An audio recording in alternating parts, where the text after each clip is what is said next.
नमस्कार खबरां दे इस बुलेटिन विच थोड़ा स्वागत है। मैं हाँ तरनजीत कौर। पहला पेश ने चुनियां खबरां। अतवाद के खिलाफ भारत अंगोला एकजुट, खेती सने होरना खेतरां विच सहयोग बारे हुई चर्चा। अंगोला ने सेहत खेतर विच भारत तो सहयोग की कीती मंग।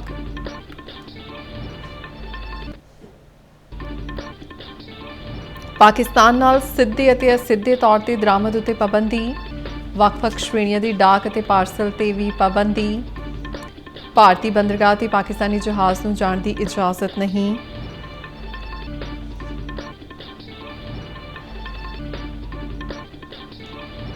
केंद्रीय राज मंत्री डॉक्टर जितेंद्र सिंह वालों पाकिस्तान खिलाफ लाइयां पाबंदियां दी वकालत। कहा प्रधानमंत्री मोदी वालों सारे फैसले राष्ट्र हित विच लए जा रहे ने। चंडीगढ़ विच पत्रकारां नाल होए रूबरू।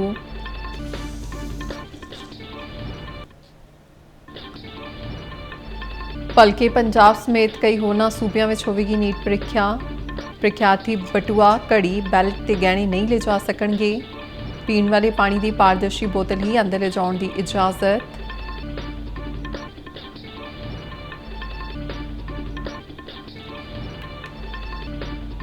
DGGI लुधियाना मुताबिक 6 वपारक संस्थावां गैर कानूनी विक्री विच शामिल। मंडी गोबिंदगढ़ दीआं संस्थावां वालों 116.5 करोड़ का GST चोरी। 3 लोग गिरफ्तार।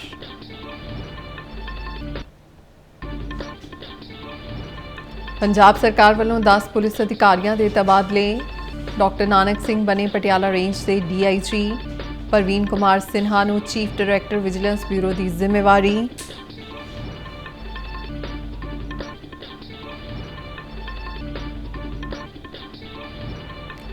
ते वेव्स 2025 दौरान भारत ने कई अदारियां नाल कीते समझौते।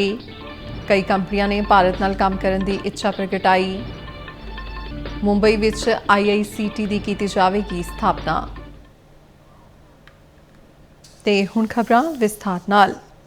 भारत ते अंगोला ने अतवाद के खिलाफ एकजुटता दोहराई है। भारत दौरे ते आए अंगोला के राष्ट्रपति जोआओ मैनुअल गोंसाल्विस ने पहलगाम अतवादी हमले की निंदा की है। प्रधानमंत्री नरेंद्र मोदी ने सरहद पार की लड़ाई में भारत के समर्थन लिए अंगोला का धन्यवाद किया है।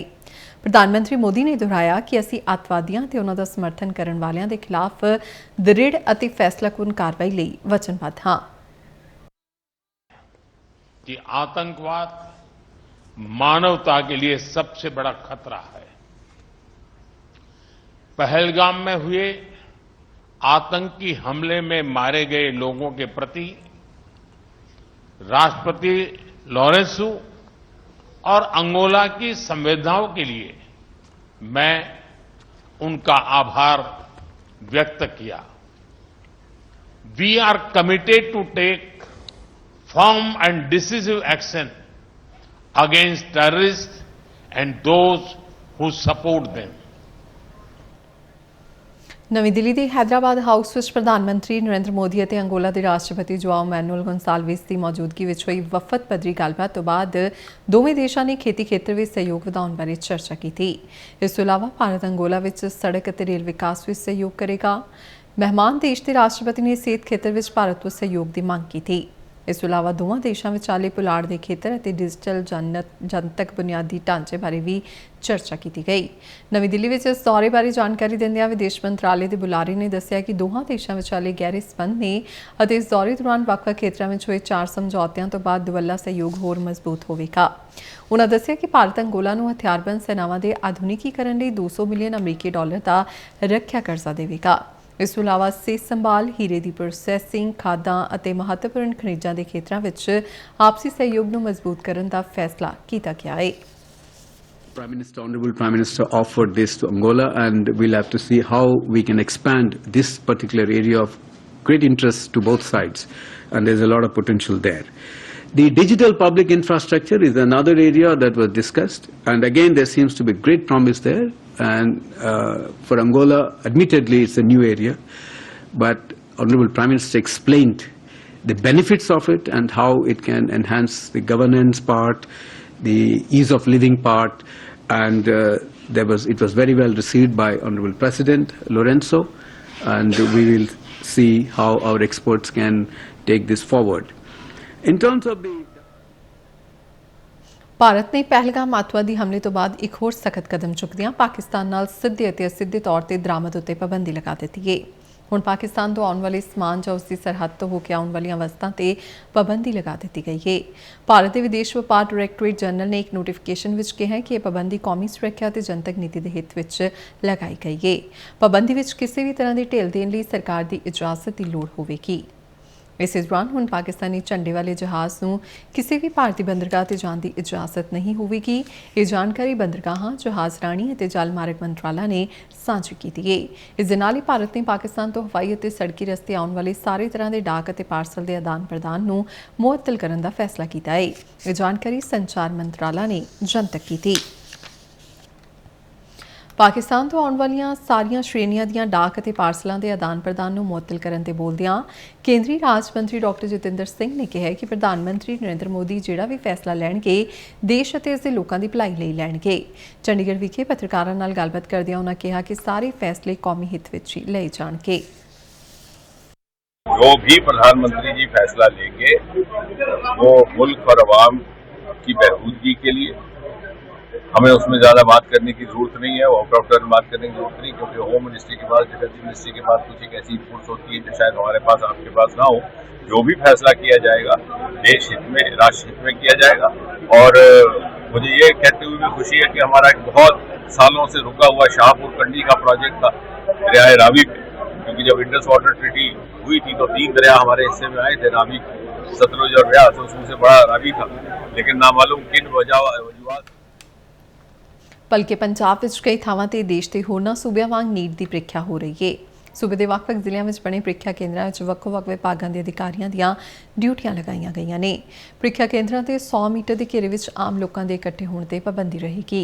ਪ੍ਰੀਖਿਆ ਦੌਰਾਨ ਪ੍ਰੀਖਿਆਰਥੀ ਬਟੂਆ, ਘੜੀ, ਗਹਿਣੇ, ਬੈਲਟ ਆਦਿ ਨਹੀਂ ਲਿਜਾ ਸਕਣਗੇ। ਦਾਖਲਾ ਕਾਰਡ ਤੋਂ ਇਲਾਵਾ ਸ਼ਨਾਖਤੀ ਕਾਰਡ ਵਜੋਂ ਪੈਨ ਕਾਰਡ, ਪਾਸਪੋਰਟ, ਆਧਾਰ ਕਾਰਡ, ਰਾਸ਼ਨ ਕਾਰਡ ਜਾਂ ਵਿਦਿਆਰਥੀ ਆਪਣੇ ਸਕੂਲ ਦਾ ਸ਼ਨਾਖਤੀ ਕਾਰਡ ਪਛਾਣ ਦੇ ਤੌਰ ਤੇ ਆਪਣੇ ਨਾਲ ਲਿਜਾ ਸਕਦੇ ਨੇ। ਪੀਣ ਵਾਲੇ ਪਾਣੀ ਦੀ ਪਾਰਦਰਸ਼ੀ ਬੋਤਲ ਹੀ ਪ੍ਰੀਖਿਆ ਕੇਂਦਰ ਦੇ ਅੰਦਰ ਲਿਜਾਉਣ ਦੀ ਇਜਾਜ਼ਤ ਹੋਵੇਗੀ। ਸਿੱਖਿਆ ਮੰਤਰਾਲੇ ਮੁਤਾਬਿਕ ਭਲਕੇ ਹੋਣ ਵਾਲੀ ਉੱਚ ਪੱਧਰੀ ਨੀਟ ਅੰਡਰ ਗ੍ਰੈਜੂਏਟ 2025 ਪ੍ਰੀਖਿਆ ਦੇ ਲਈ ਇੱਕ 3 ਪੱਧਰੀ ਨਿਗਰਾਨੀ ਵਿਵਸਥਾ ਸਥਾਪਿਤ ਕੀਤੀ ਗਈ ਹੈ ਤਾਂ ਜੋ ਇਹ ਯਕੀਨੀ ਬਣਾਇਆ ਜਾ ਸਕੇ। ਇਹ ਨਿਗਰਾਨੀ ਪ੍ਰਣਾਲੀ ਜ਼ਿਲ੍ਹਾ, ਸੂਬਾ ਤੇ ਕੇਂਦਰ ਪੱਧਰ ਦੀ ਹੋਵੇਗੀ ਤਾਂ ਜੋ ਪ੍ਰੀਖਿਆ ਸੁਤੰਤਰ, ਨਿਰਪੱਖ ਅਤੇ ਸੁਰੱਖਿਅਤ ਢੰਗ ਨਾਲ ਕਰਵਾਈ ਜਾ ਸਕੇ। जीएसटी इंटैलीजेंस डायरैक्टोरेट जनरल यानी DGGI लुधियाना मुताबिक फतेहगढ़ साहिब जिले के मंडी गोबिंदगढ़ ਦੀਆਂ 6 ਵਪਾਰਕ ਸੰਸਥਾਵਾਂ 647.4 ਕਰੋੜ ਦੀ ਗੈਰ ਕਾਨੂੰਨੀ ਵਿਕਰੀ ਵਿੱਚ ਸ਼ਾਮਲ ਨੇ। ਇਸ ਨਾਲ 116.5 ਕਰੋੜ ਦੀ GST ਦੀ ਚੋਰੀ ਦਾ ਪਤਾ ਲੱਗਾ ਹੈ। DGGI ਲੁਧਿਆਣਾ ਵੱਲੋਂ ਕੀਤੀ ਗਈ ਜਾਂਚ ਦੌਰਾਨ ਇਹਨਾਂ ਸੰਸਥਾਵਾਂ ਦੇ ਖਿਲਾਫ ਕਈ ਅਪਰਾਧਿਕ ਸਬੂਤਾਂ ਦਾ ਪਤਾ ਲੱਗਾ ਹੈ ਅਤੇ ਉਹਨਾਂ ਨੂੰ ਜ਼ਬਤ ਕਰ ਲਿਆ ਗਿਆ ਹੈ। ਇਸ ਦੀ ਪੁਸ਼ਟੀ ਇਹਨਾਂ ਵਪਾਰਕ ਸੰਸਥਾਵਾਂ ਦੇ ਭਾਈਵਾਲਾਂ ਤੇ ਕਰਮਚਾਰੀਆਂ ਵੱਲੋਂ ਦਿੱਤੇ ਗਏ ਸਵੈ ਇੱਛਤ ਬਿਆਨਾਂ ਦੇ ਆਧਾਰ ਤੇ ਕੀਤੀ ਗਈ ਹੈ। ਜ਼ਿਕਰਯੋਗ ਹੈ ਕਿ 2 ਮਈ ਨੂੰ DGGI ਲੁਧਿਆਣਾ ਨੇ 3 ਵਿਅਕਤੀਆਂ ਨੂੰ ਗ੍ਰਿਫਤਾਰ ਕੀਤਾ ਸੀ ਜਿਹੜੇ ਇਹਨਾਂ ਵਪਾਰਕ ਸੰਸਥਾਵਾਂ ਦੇ ਮਾਲਕ ਨੇ। GST ਚੋਰੀ ਦੇ ਮਾਮਲੇ ਵਿੱਚ ਇਹਨਾਂ ਤਿੰਨਾਂ ਨੂੰ ਨਿਆਇਕ ਹਿਰਾਸਤ ਵਿੱਚ ਭੇਜ ਦਿੱਤਾ ਗਿਆ ਹੈ। DGGI ਭਾਰਤ ਸਰਕਾਰ ਦੀ GST ਟੈਕਸ ਚੋਰੀ ਮਾਮਲੇ ਵਿੱਚ ਪ੍ਰਮੁੱਖ ਖੂਫੀਆ ਤੇ ਜਾਂਚ ਏਜੰਸੀ ਹੈ ਜਿਹੜੀ ਖਜ਼ਾਨਾ ਮੰਤਰਾਲੇ ਅਧੀਨ ਕੰਮ ਕਰਦੀ ਹੈ। GST ਚੋਰੀ ਦੇ ਖਤਰੇ ਨਾਲ ਨਜਿੱਠਣ ਲਈ DGGI ਦੇਸ਼ ਭਰ ਵਿੱਚ ਆਪਣੇ ਖੂਫੀਆ ਨੈਟਵਰਕ ਦੀ ਵਰਤੋਂ ਕਰਕੇ ਡੇਟਾ ਵਿਸ਼ਲੇਸ਼ਣ ਲਈ ਉન્નਤ ਸਾਧਨਾਂ ਦੀ ਵਰਤੋਂ ਕਰਦਾ ਹੈ ਜਿਸ ਨਾਲ ਖਾਸ ਤੌਰ ਤੇ ਟੈਕਸ ਚੋਰੀ ਦੇ ਨਵੇਂ ਖੇਤਰਾਂ ਬਾਰੇ ਖੂਫੀਆ ਜਾਣਕਾਰੀ ਇਕੱਠਾ ਹੁੰਦੀ ਹੈ। ਪੰਜਾਬ ਸਰਕਾਰ ਵੱਲੋਂ 10 ਪੁਲਿਸ ਅਧਿਕਾਰੀਆਂ ਦੇ ਤਬਾਦਲੇ ਕੀਤੇ ਗਏ ਨੇ। ਬਦਲੇ ਗਏ ਅਫਸਰਾਂ ਵਿੱਚ ਪਟਿਆਲਾ ਦੇ SSP ਡਾਕਟਰ ਨਾਨਕ ਸਿੰਘ ਵੀ ਸ਼ਾਮਲ ਨੇ ਜਿਨ੍ਹਾਂ ਨੂੰ ਪਟਿਆਲਾ ਰੇਂਜ ਦਾ DIG ਨਿਯੁਕਤ ਕੀਤਾ ਗਿਆ ਹੈ। ਉਹਨਾਂ ਦੀ ਥਾਂ ਵਰੁਣ ਸ਼ਰਮਾ ਨੂੰ ਪਟਿਆਲਾ ਦਾ SSP ਲਾਇਆ ਗਿਆ ਹੈ। ਇਸੇ ਤਰ੍ਹਾਂ IPS ਅਧਿਕਾਰੀ ਵਰਿੰਦਰ ਕੁਮਾਰ ਨੂੰ ਪੰਜਾਬ ਮਨੁੱਖੀ ਹੱਕ ਕਮਿਸ਼ਨ ਵਿੱਚ ਵਿਸ਼ੇਸ਼ DGP ਲਗਾਇਆ ਗਿਆ ਹੈ।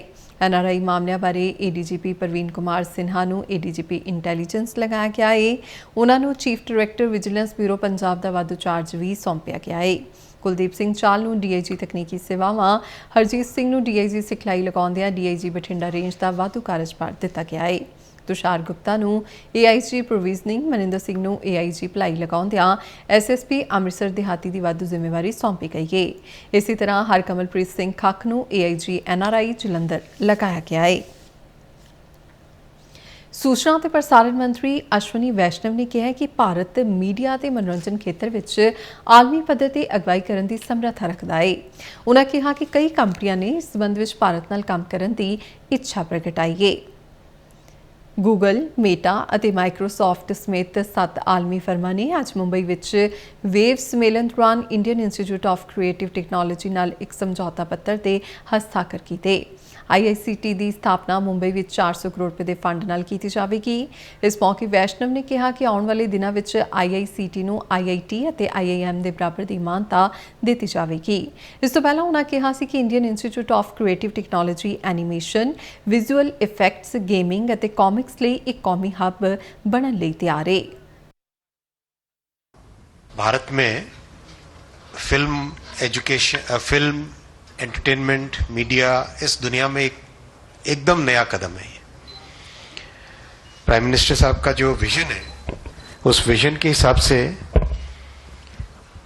भारत मीडिया और एंटरटेनमेंट में ग्लोबल लीडरशिप लेने की ताकत रखता है।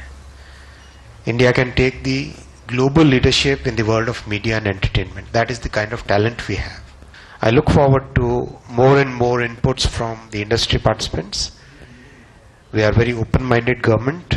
Our Prime Minister always encourages us to listen and make the changes which are required for helping our youngsters, helping our talent find the right opportunities. ਇਸ ਦੌਰਾਨ ਸੂਚਨਾ ਤੇ ਪ੍ਰਸਾਰਣ ਰਾਜ ਮੰਤਰੀ ਡਾਕਟਰ ਐਲ ਮੁਰਗਨ ਨੇ ਸੰਮੇਲਨ ਦੌਰਾਨ ਆਪਣੀ ਕਿਸਮ ਦਾ ਪਹਿਲਾ ਵਾਈਟ ਪੇਪਰ ਵੀ ਜਾਰੀ ਕੀਤਾ। ਇਸ ਮੌਕੇ ਸੂਚਨਾ ਤੇ ਪ੍ਰਸਾਰਣ ਸਕੱਤਰ ਸੰਜੇ ਜਾਜੂ ਵੀ ਮੌਜੂਦ ਸਨ।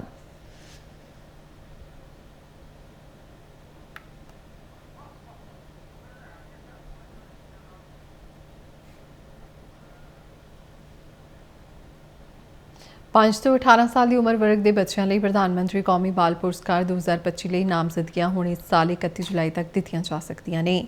ਪ੍ਰਧਾਨ ਮੰਤਰੀ ਕੌਮੀ ਬਾਲ ਪੁਰਸਕਾਰ ਇੱਕ ਵਕਾਰੀ ਪੁਰਸਕਾਰ ਹੈ ਜਿਹੜਾ ਰਾਸ਼ਟਰਪਤੀ ਵੱਲੋਂ ਬੱਚਿਆਂ ਦੀਆਂ ਸ਼ਲਾਘਾਯੋਗ ਪ੍ਰਾਪਤੀਆਂ ਨੂੰ ਮਾਨਤਾ ਦੇਣ ਲਈ ਹਰ ਸਾਲ ਦਿੱਤਾ ਜਾਂਦਾ ਹੈ। ਇਹ ਪੁਰਸਕਾਰ ਉਹਨਾਂ ਬੱਚਿਆਂ ਨੂੰ ਦਿੱਤਾ ਜਾਂਦਾ ਹੈ ਜਿਨ੍ਹਾਂ ਨੇ ਬਹਾਦਰੀ, ਸਮਾਜ ਸੇਵਾ, ਵਾਤਾਵਰਣ, ਖੇਡਾਂ, ਕਲਾ ਅਤੇ ਸੱਭਿਆਚਾਰ ਤੇ ਵਿਗਿਆਨ ਅਤੇ ਤਕਨਾਲੋਜੀ ਸਮੇਤ ਹੋਰਨਾਂ ਸ਼੍ਰੇਣੀਆਂ ਵਿੱਚ ਉੱਤਮਤਾ ਦਾ ਪ੍ਰਦਰਸ਼ਨ ਕੀਤਾ ਹੈ। ਨਾਮਜ਼ਦਗੀਆਂ ਅਧਿਕਾਰਿਤ ਕੌਮੀ ਪੁਰਸਕਾਰ ਪੋਰਟਲ awards.cof.in ਰਾਹੀਂ ਆਨਲਾਈਨ ਜਮ੍ਹਾਂ ਹੋਣੀਆਂ ਚਾਹੀਦੀਆਂ ਨੇ। ਕੋਈ ਵੀ ਵਿਅਕਤੀ ਜਾਂ ਸੰਸਥਾ ਇਸ ਪੁਰਸਕਾਰ ਲਈ ਅਸਾਧਾਰਨ ਪ੍ਰਾਪਤੀਆਂ ਵਾਲੇ ਬੱਚਿਆਂ ਨੂੰ ਨਾਮਜ਼ਦ ਕਰ ਸਕਦੀ ਹੈ। ਬੱਚੇ ਖੁਦ ਵੀ ਅਰਜ਼ੀ ਦੇ ਸਕਦੇ ਨੇ। ਅਰਜ਼ੀ ਫਾਰਮ ਵਿੱਚ ਨਾਮਜ਼ਦ ਵਿਅਕਤੀ ਦੇ ਵੇਰਵੇ, ਪ੍ਰਾਪਤੀ ਅਤੇ ਇਸ ਦੇ ਪ੍ਰਭਾਵ ਦਾ ਵਰਣਨ ਕਰਨ ਵਾਲਾ ਇੱਕ ਸੰਖੇਪ ਬਿਆਨ, ਸਹਾਇਕ ਦਸਤਾਵੇਜ਼ ਅਤੇ ਇੱਕ ਤਾਜ਼ਾ ਫੋਟੋ ਸ਼ਾਮਲ ਹੈ। ਪੰਜਾਬ ਦੇ ਜ਼ਿਆਦਾਤਰ ਹਿੱਸਿਆਂ ਵਿੱਚ ਅਚਾਨਕ ਮੌਸਮ ਵਿੱਚ ਬਦਲਾਅ ਦੇਖਣ ਨੂੰ ਮਿਲਿਆ ਹੈ। ਵੱਧ ਤੋਂ ਵੱਧ ਤਾਪਮਾਨ ਵਿੱਚ ਔਸਤਨ 5.5 ਡਿਗਰੀ ਸੈਲਸੀਅਸ ਤੱਕ ਦੀ ਗਿਰਾਵਟ ਦਰਜ ਹੋਈ ਹੈ, ਜਿਹੜੀ ਆਮ ਨਾਲੋਂ 8.3 ਡਿਗਰੀ ਸੈਲਸੀਅਸ ਘੱਟ ਹੈ। ਪੰਜਾਬ ਦੇ ਸਾਰੇ ਜ਼ਿਲ੍ਹਿਆਂ ਵਿੱਚ ਤਾਪਮਾਨ 34 ਡਿਗਰੀ ਤੋਂ ਹੇਠਾਂ ਆ ਗਿਆ ਹੈ, ਜਿਹੜਾ 40 ਡਿਗਰੀ ਤੋਂ ਪਾਰ ਚਲਾ ਗਿਆ ਸੀ। ਗੁਰਦਾਸਪੁਰ ਪੰਜਾਬ ਦਾ ਸਭ ਤੋਂ ਗਰਮ ਜ਼ਿਲ੍ਹਾ ਰਿਹਾ, ਜਿੱਥੇ ਤਾਪਮਾਨ 33.5 ਡਿਗਰੀ ਸੈਲਸੀਅਸ ਦਰਜ ਕੀਤਾ ਗਿਆ। ਕੁਝ ਥਾਵਾਂ ਤੇ ਹਲਕੀ ਬਾਰਿਸ਼ ਵੀ ਦਰਜ ਕੀਤੀ ਗਈ। ਹਲਕੇ ਬੱਦਲਾਂ ਦੀ ਸਰਗਰਮੀ ਨੇ ਤਾਪਮਾਨ ਨੂੰ ਘੱਟ ਰੱਖਿਆ। ਮੌਸਮ ਵਿਭਾਗ ਅਨੁਸਾਰ ਅਗਲੇ ਕਈ ਦਿਨਾਂ ਤੱਕ ਪੰਜਾਬ ਦੇ ਕਈ ਹਿੱਸਿਆਂ ਵਿੱਚ ਹਲਕੀ ਤੋਂ ਦਰਮਿਆਨੀ ਬਾਰਿਸ਼ ਹੋ ਸਕਦੀ ਹੈ, ਬਲਕਿ ਜ਼ਿਆਦਾਤਰ ਜ਼ਿਲ੍ਹਿਆਂ ਵਿੱਚ ਕਿਤੇ-ਕਿਤੇ ਮੀਂਹ ਪੈਣ ਦੀ ਸੰਭਾਵਨਾ ਹੈ। ਸੋਮਵਾਰ ਨੂੰ ਪਠਾਨਕੋਟ, ਗੁਰਦਾਸਪੁਰ, ਹੁਸ਼ਿਆਰਪੁਰ, ਨਵਾਂਸ਼ਹਿਰ, ਰੂਪਨਗਰ ਸਮੇਤ ਕੁਝ ਇਲਾਕਿਆਂ ਵਿੱਚ ਭਾਰੀ ਮੀਂਹ ਦੀ ਚੇਤਾਵਨੀ ਜਾਰੀ ਕੀਤੀ ਗਈ ਹੈ। ਖਬਰਾਂ ਦੇ ਬੁਲੇਟਿਨ ਸਾਡੇ ਦਰਸ਼ਕ RNU DDK ਜਲੰਧਰ ਦੇ YouTube ਚੈਨਲ, Facebook ਪੇਜ ਅਤੇ ਸੋਸ਼ਲ ਮੀਡੀਆ ਪਲੇਟਫਾਰਮ X ਤੇ ਵੀ ਦੇਖ ਸਕਦੇ ਨੇ। ਤੇ ਬੁਲੇਟਿਨ ਦੇ ਅਖੀਰ ਵਿੱਚ ਚੋਣਵੀਆਂ ਖਬਰਾਂ ਇੱਕ ਵਾਰ ਫਿਰ ਤੋਂ। ਅੱਤਵਾਦ ਦੇ ਖਿਲਾਫ ਭਾਰਤ ਅੰਗੋਲਾ ਇਕਜੁੱਟ, ਖੇਤੀ ਸਣੇ ਹੋਰਨਾਂ ਖੇਤਰਾਂ ਵਿੱਚ ਸਹਿਯੋਗ ਬਾਰੇ ਹੋਈ ਚਰਚਾ। ਅੰਗੋਲਾ ਨੇ ਸਿਹਤ ਖੇਤਰ ਵਿੱਚ ਭਾਰਤ ਤੋਂ ਸਹਿਯੋਗ ਦੀ ਕੀਤੀ ਮੰਗ।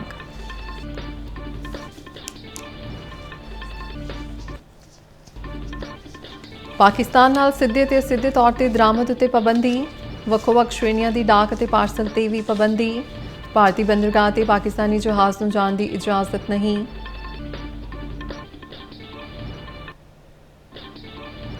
ਕੇਂਦਰੀ ਰਾਜ ਮੰਤਰੀ ਡਾਕਟਰ ਜਤਿੰਦਰ ਸਿੰਘ ਵੱਲੋਂ ਪਾਕਿਸਤਾਨ ਖਿਲਾਫ ਲਾਈਆਂ ਪਾਬੰਦੀਆਂ ਦੀ ਵਕਾਲਤ। ਕਿਹਾ ਪ੍ਰਧਾਨ ਮੰਤਰੀ ਮੋਦੀ ਵੱਲੋਂ ਸਾਰੇ ਫੈਸਲੇ ਰਾਸ਼ਟਰ ਹਿੱਤ ਵਿੱਚ ਲਏ ਜਾ ਰਹੇ ਨੇ। ਚੰਡੀਗੜ੍ਹ ਵਿੱਚ ਪੱਤਰਕਾਰਾਂ ਨਾਲ ਹੋਏ ਰੂਬਰੂ। ਬਲਕਿ ਪੰਜਾਬ ਸਮੇਤ ਕਈ ਹੋਰਨਾਂ ਸੂਬਿਆਂ ਵਿੱਚ ਹੋਵੇਗੀ ਨੀਟ ਪ੍ਰੀਖਿਆ। ਪ੍ਰੀਖਿਆਰਥੀ ਬਟੂਆ, ਘੜੀ, ਬੈਲਟ ਤੇ ਗਹਿਣੇ ਨਹੀਂ ਲਿਜਾ ਸਕਣਗੇ। ਪੀਣ ਵਾਲੇ ਪਾਣੀ ਦੀ ਪਾਰਦਰਸ਼ੀ ਬੋਤਲ ਹੀ ਅੰਦਰ ਲਿਜਾਉਣ ਦੀ ਇਜਾਜ਼ਤ। DGGI ਲੁਧਿਆਣਾ ਮੁਤਾਬਿਕ 6 ਵਪਾਰਕ ਸੰਸਥਾਵਾਂ ਗੈਰ ਕਾਨੂੰਨੀ ਵਿਕਰੀ ਵਿੱਚ ਸ਼ਾਮਲ। ਮੰਡੀ ਗੋਬਿੰਦਗੜ੍ਹ ਦੀਆਂ ਸੰਸਥਾਵਾਂ ਵੱਲੋਂ 116.5 ਕਰੋੜ ਦਾ GST ਚੋਰੀ। 3 लोग गिरफ्तार। पंजाब सरकार वालों 10 पुलिस अधिकारियों के तबादले। डॉक्टर नानक सिंह बने पटियाला रेंज के DIG। परवीन कुमार सिन्हा नूं चीफ डायरैक्टर विजिलेंस ब्यूरो की जिम्मेवारी। ते वेव्स 2025 दौरान भारत ने कई अदारियां नाल कीते समझौते। कई कंपनियां ने भारत नाल काम करने की इच्छा प्रगटाई। मुंबई विच IICT की की जाएगी स्थापना। इस नाल ही खबरों का बुलेटिन खत्म होता है। इजाजत दिओ, नमस्कार।